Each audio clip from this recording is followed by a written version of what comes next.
नमस्कार जी। नमस्कार सर। क्या नाम है आपका? ऐश्वर्या विश्वकर्मा। आप कहाँ के रहने वाले हैं? एमपी बैतूल। संत रामपाल जी महाराज से नाम दीक्षा आपने कब ली? संत रामपाल जी महाराज जी से हमने सितंबर 2010 में नाम दीक्षा प्राप्त की। संत रामपाल जी महाराज से नाम दीक्षा लेने से पहले क्या आप कोई भक्ति साधना भी करते थे? संत रामपाल जी महाराज जी से दीक्षा लेने से पहले हमारे घर पे मूर्ति स्थापित की जाती थी, गणेश जी, दुर्गा जी की। और हमारी पूरी फैमिली भजन भाव में बहुत ज़्यादा इन्वॉल्व थी। मतलब दादाजी, पापा वगैरह हारमोनियम बजाते थे मंदिर में रात रात भर। और सब लोग बहुत ज़्यादा मूर्ति पूजा और दुर्गा जी, शंकर भगवान की शिवलिंग भी थी हमारे घर पे, उनकी भक्ति करते थे।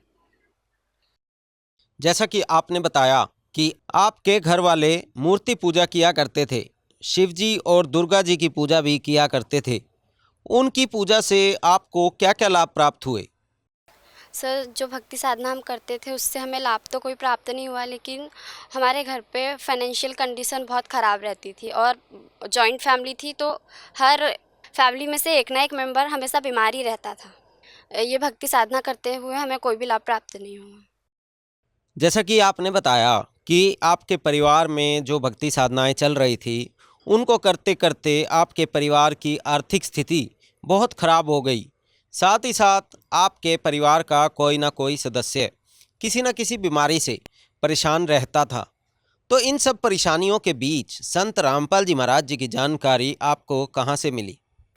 सर, हम संत रामपाल जी महाराज जी की शरण में, हमारे पापा बहुत नशीले पदार्थों का सेवन करते थे, तो उनके मुंह में कैंसर हो गया था। तो उन्होंने बहुत डॉक्टर को दिखाया, लेकिन वो उन्होंने डॉक्टर्स ने ऑपरेशन का बोल दिया था। फिर ऐसे ही एक दिन संत रामपाल जी महाराज जी के एक अनुयायी ने पापा को संत रामपाल जी महाराज जी द्वारा लिखित पुस्तक ज्ञान गंगा और भक्ति सौदागर को संदेश दी। फिर पापा ने वो पुस्तक पढ़ी और उन्होंने संत रामपाल जी महाराज जी से उपदेश लिया। ऐसे ही फिर पापा ने घर पे सबको बताया और फिर एक साल बाद हमने भी उपदेश ले लिया। जैसा कि आपने बताया कि आपके पिताजी नशा किया करते थे और उस नशे की वजह से आपके पिताजी के मुंह में कैंसर हो गया। लेकिन तभी संत रामपाल जी महाराज का कोई शिष्य आता है और संत रामपाल जी महाराज की पुस्तक आपके पिताजी को दे देता है और उसके बाद वो पुस्तक पढ़कर आपके पिताजी संत रामपाल जी महाराज से नाम दीक्षा लेते हैं। उसके कुछ दिनों बाद आप भी संत रामपाल जी महाराज से नाम दीक्षा ले लेते हैं। तो जैसा कि हम संत रामपाल जी के शिष्यों से सुनते हैं कि उन्हें काफ़ी लाभ संत रामपाल जी से नाम दीक्षा लेने के बाद होते हैं, तो क्या ऐसी कोई अनुभव आप लोगों के साथ भी हुए? जी सर, संत रामपाल जी महाराज जी से नाम दीक्षा लेने के बाद हमें बहुत सारे लाभ हुए। जैसे कि अभी हमने आपको बताया, हमारे पापा को कैंसर था, तो संत रामपाल जी महाराज जी से उपदेश लेने के बाद पापा के मुंह का कैंसर ठीक हो गया। और हमें भी बचपन से एक प्रॉब्लम थी, हमारी पसली में बहुत दर्द होता था। मतलब वो कुछ क्षण के लिए ही होता था, लेकिन वो बहुत ज़्यादा होता था कि हम जिस स्थिति में है वैसे ही रहना पड़ता था। जैसे अगर हम चल रहे हैं तो हमको स्टॉप होना पड़ता था। संत रामपाल जी महाराज जी से उपदेश लेने के बाद हम ऐसे एक दिन गुरुजी से प्रार्थना किए। फिर गुरुजी हमारे सपने में आए और हमें आशीर्वाद दिए। उसके बाद से हमारा वो दर्द गायब हो गया और जब से आज तक के हमें वो दर्द नहीं हुआ। और संत रामपाल जी महाराज जी से उपदेश लेने के बाद हमें और बहुत सारे लाभ प्राप्त हुए।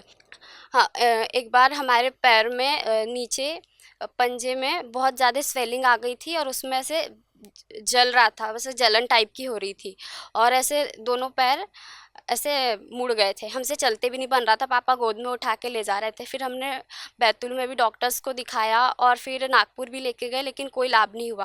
फिर संत रामपाल जी महाराज जी से प्रार्थना लगाई और गुरुजी ने कहा कि परमात्मा ठीक करेंगे, तो फिर हमारा वो प्रॉब्लम ठीक हो गई। और तीसरा लाभ, परमात्मा ने हमें जीवन दान दिया। एक बार हमारी बहुत ज़्यादा तबीयत ख़राब हो गई थी। मतलब इतनी ज़्यादा तबीयत ख़राब हो गई थी कि अब हमें लग रहा था कि अब हम बचेंगे ही नहीं। 3 दिन तक और 2 रात तक के हमको 103 से 104 डिग्री तक फ़ीवर था और हमारा बीपी लो हो गया था बहुत। मतलब हम बैठ भी नहीं पा रहे थे, चलना तो दूर की बात, हम बैठ भी नहीं पा रहे थे, बहुत ज़्यादा चक्कर आ रहे थे। फिर हमको डॉक्टर को दिखाया तो डॉक्टर ने कहा कि एडमिट करना पड़ेगा। एडमिट करने पर बहुत 20-25 बॉटल इंजेक्शन लगाए, लेकिन कुछ भी लाभ प्राप्त नहीं हुआ हमें वहाँ पर। फिर पापा ने हमको हॉस्पिटल से डिस्चार्ज करा के लेके आ गए। फिर हम सतलोक आश्रम बैतूल गए, वहाँ पर गुरुजी का चरणामृत प्रसादी लिया और फिर हमने 2 दिन के बाद वहाँ पर भंडारा किया। फिर उसके बाद से हमारा वो बुखार बिल्कुल गायब हो गया। और एक बार पापा गाँव जा रहे थे तो उधर मतलब पापा थोड़ी जल्दी में थे। उधर साइड ऐसी टर्निंग वाली रोड थी, तो एक साइड खाई और दूसरे साइड पहाड़, और रोड बहुत संकरी रोड थी वहाँ पर। तो पापा जा रहे थे, उधर से एक कार आई और तो पापा की गाड़ी की टक्कर हो गई वो कार से। और अगर परमात्मा की शरण में नहीं होते तो शायद उस दिन पापा बचते नहीं, वो उस खाई में गिर जाते, क्योंकि पापा इस साइड से जा रहे थे और उधर ही साइड खाई भी थी और इस साइड पहाड़ थी और वहाँ पर नाली का काम चल रहा था। तो परमात्मा की ऐसी दया हुई कि परमात्मा ने पापा को 15-20 फीट ऊपर उठा के ऐसी साफ जगह पे पटका कि उनको एक खरोच भी नहीं आई, और पापा फिर स्वयं से गाड़ी चला के लेके आए। और संत रामपाल जी महाराज जी की दया से सबसे बड़ा लाभ हमें ये प्राप्त हुआ कि संत रामपाल जी महाराज जी ने हमें मनुष्य जीवन का मूल उद्देश्य बताया।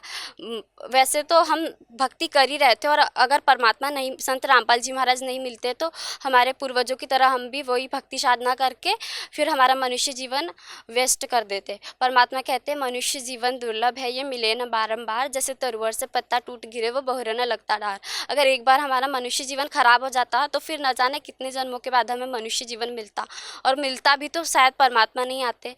तो संत रामपाल जी महाराज जी की शरण में आने के बाद सबसे बड़ा लाभ हमें यही प्राप्त हुआ कि हमें इस जन्म मरण के रोग से छुटकारा मिलने का मार्ग, ट्रू वे ऑफ वर्शिप संत रामपाल जी महाराज जी ने दी। आपने बताया कि संत रामपाल जी महाराज से नाम दीक्षा लेने के बाद आपको अनेकों लाभ प्राप्त हुए। आपके पिताजी के मुंह का जो कैंसर था वो बिल्कुल ठीक हो गया। साथ ही साथ आपको लो बीपी की समस्या थी। आपकी तबीयत इतनी खराब हो गई थी कि आपका बुखार उतर नहीं रहा था, लेकिन संत रामपाल जी महाराज ने वहाँ पर आपको राहत दी।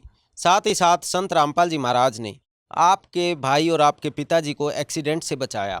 तो जो श्रद्धालु आज आपको देख रहे हैं, आप उन्हें क्या संदेश देना चाहेंगे?